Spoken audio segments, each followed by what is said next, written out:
This is Gene Monfors telling. Welcome to the Tapping Q&A podcast recorded live to tape from Williamsburg in Brooklyn. This is episode 514, originally aired July 21st, 2021. Hi everyone, I hope this finds you well wherever you are and whatever time of day you're getting a chance to listen to this. Thanks for spending a little time with me today. Today we are going to talk about why I think it is actually a really good idea to make bad choices. But before we do that, two quick things. Number one, we have a free 10-part guide on how you can use tapping to eliminate self-sabotage. All you need to do is go to tappingqa.com, click on that big blue button, and every single day for the next 10 days, I will send you a bite-sized nugget, something that you can implement at the beginning of your day to make it easier for you to take the action that you want. Then at the end of 10 days, you'll have this amazing library to choose from where you can choose the one or two that resonate the best with you. Secondly, I'd like to thank everyone who is supporting the Tapping Q&A podcast. A special shout out to Carrie. Carrie is the most recent supporter of the podcast. Carrie and all of the other supporters of the Tapping Q&A podcast last week received free copies of the training video and the training workbook from the 5 a.m. Action Club for supporting the podcast. If you'd like to get some bonuses, support the show so that we can be in a position where we keep creating this and receive some surprise bonuses. All you need to do is go to tappingqa.com/support. That's tappingqa.com/support. And once again, thank you to all of the amazing supporters who voluntarily support the Tapping Q&A podcast. I want to talk about making bad choices and how and why I think making bad choices are actually really a good idea. But before we do that, it's important that we look at tapping and what is the goal of tapping. In my mind, there are three basic implementations of tapping, and there are more than three, but they kind of fall into three categories as I am thinking about tapping and the way I apply it day to day with myself, and I apply it over the long term with my clients. Way number one is emotional first aid. It is that triage sense of tapping that we are able to use in the moment to make ourselves be able to navigate the day in a way that is useful and helpful. So I'm feeling overwhelmed, I'm feeling stressed, I'm feeling sad, I'm feeling angry. I take a few moments and I tap, and it makes it easier for me to navigate my day. Number two, and this might be my favorite version of tapping, is to help us to take action. So whenever we find ourselves in a situation where we want to move forward and there is a resistance for us taking action, tapping gives us the ability to get that emotional response to the action that we want to take and turn it into a proportionate, well-informed emotional response. And that's going to be really key, proportionate and well-informed, because the goal is not to be emotionless. Because sometimes I have resistance to taking action because it's an action that I shouldn't be taking. You know, climbing into a tiger cage, there's resistance to that, which is probably a good thing. And so sometimes we have resistance to taking action in our lives, in our business, in our relationships, because on a gut level, on an intuition level, we understand it's something that is not healthy for us. So in this case, tapping isn't about completely eliminating our resistance, but it's to make it proportionate and well-informed. The third application of tapping is when we are using tapping to heal deep past wounds. Sometimes when we're dealing with resistance, we bump into one of these deep past wounds. We're working on putting ourselves out there, and we recognize as a child, we were treated very, very poorly, and it doesn't feel safe for us to be ourselves. There are other times where there are just these past traumas that consume our thoughts, that consume our moments, and maybe not every day, but we think about them way more than we would like to. And tapping is such an amazing, powerful tool for us to be able to take those past moments, transform them, heal them, not to forget them, not to lose the lessons from them, but to put ourselves in a position where we're able to move forward in a thoughtful, deliberate, healthy way. So emotional first aid, clearing resistance so we can take action, clearing past trauma. So what does that have to do with choice? Well, what it has to do with choice is I want to be in a situation where I am making conscious, deliberate choices. even if that means I'm going to be making unhealthy choices. I have a friend of mine who says he doesn't live his life with all things in moderation, but instead he lives with excess in moderation. So instead of eating one bite of chocolate every single night as a little treat before he goes to bed, once a week he'll have a decadent, huge, massive dessert. And I find that so much more enjoyable. Instead of just dabbling in something that is indulgent, do it right, do it occasionally, and really dive in. And what he's doing with that particular disposition is he is making bad, and we'll put bad in quotes, inverted commas for my friends on the other side of the ocean. He's making bad choices deliberately. He knows eating a giant dessert is not a healthy choice. He knows that because of his age, at this point, eating a giant dessert is probably going to impact his sleep, and he's going to feel worse for it tomorrow.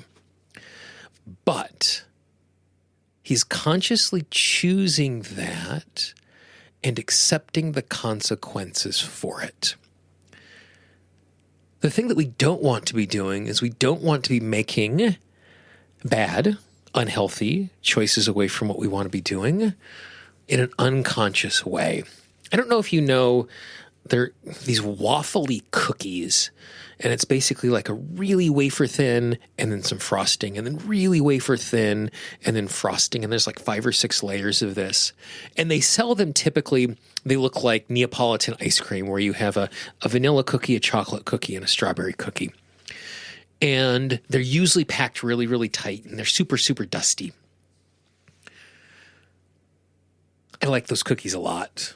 Because they're just junk. They're just pure sugar. Like, there's nothing redeeming about them at all, other than the fact that they taste good.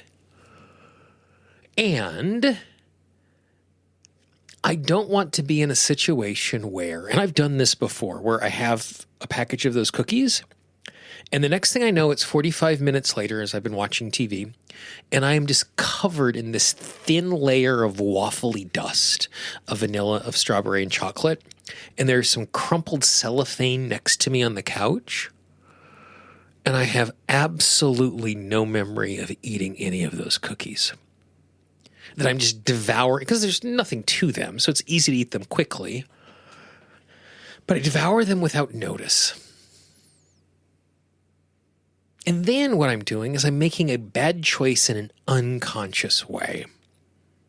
That's the thing I'm trying to avoid.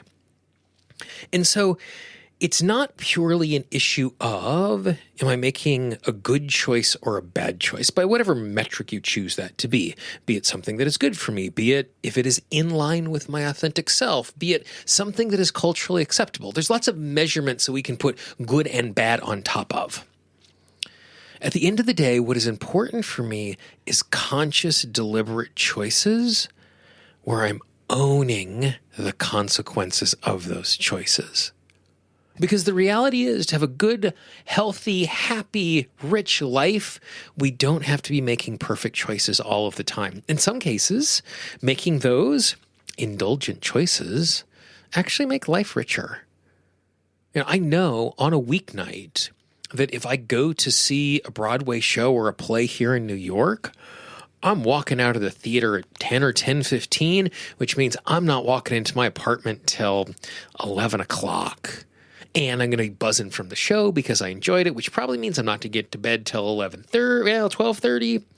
And then because of who I am, somewhere between 4:30 and 5:30, I'm going to wake up regardless if there is an alarm set, and my body's just going to tell me to get about my day. Which means that my day is going to be harder because I'm less rested. And multiple occasions throughout the year, and I can't wait for it to happen again. I already have tickets to a number of shows this fall. It's worthwhile.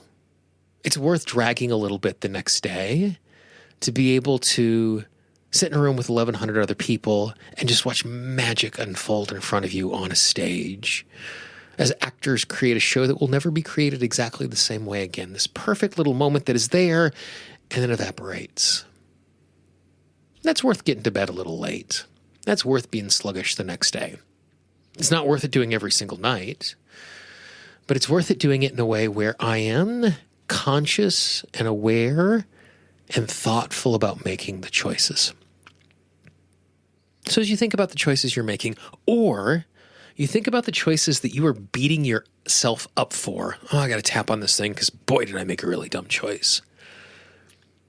Look at it through the lens of, was I conscious or not? And more than likely, if you're looking backwards and you're beating yourself up for a bad choice, it probably wasn't conscious. For me, when I'm making one of those quote unquote unhealthy choices, I literally say to myself, I know this isn't the healthiest choice I could be making right now, and that's okay.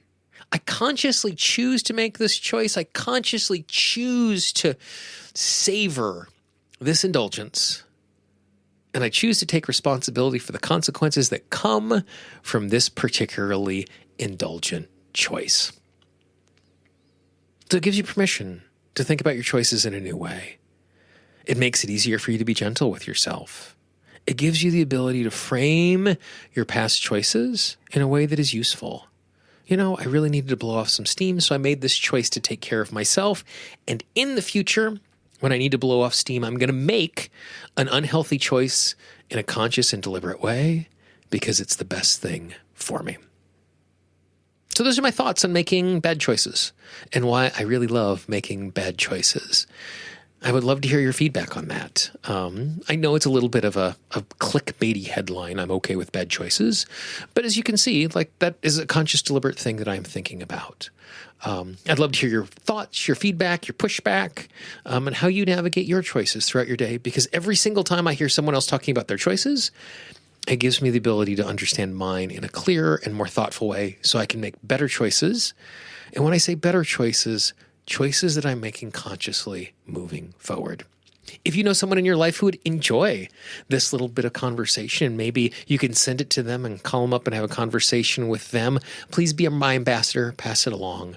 The easiest way for someone to find a new piece of content is from the recommendation of a friend. There's lots of people in your life who might enjoy my work who will never find me unless you share it with them. And so it really would be the highest compliment you could pay me and my work is sharing it with someone else. If you haven't subscribed to the podcast, subscribe is always free in podcasting parlance. You can get the show on Apple Podcast, though this particular moment I would stay away from Apple Podcasts because it's broken. Google Podcasts, Spotify, Pandora, Amazon Music, Audible. If you're on an Apple device and you're looking for a really good podcast app, I can't recommend Overcast enough.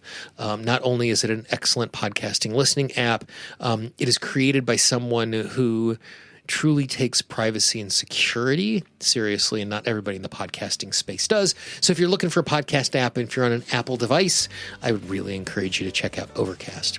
Questions, comments, if you have a topic you'd like us to cover in the future, I would love to hear from you. I can always be reached, Gene, Gene, at tappingqa.com. For the Tapping Q&A podcast, this is Gene Montrestelli. I hope you have a great day, and I will talk to you real soon. Bye-bye. The Tapping Q&A podcast is copyright Gene Montrestelli Tapping Q&A. All views expressed by guests are those of the guests and not necessarily of Gene Montrestelli and Tapping Q&A.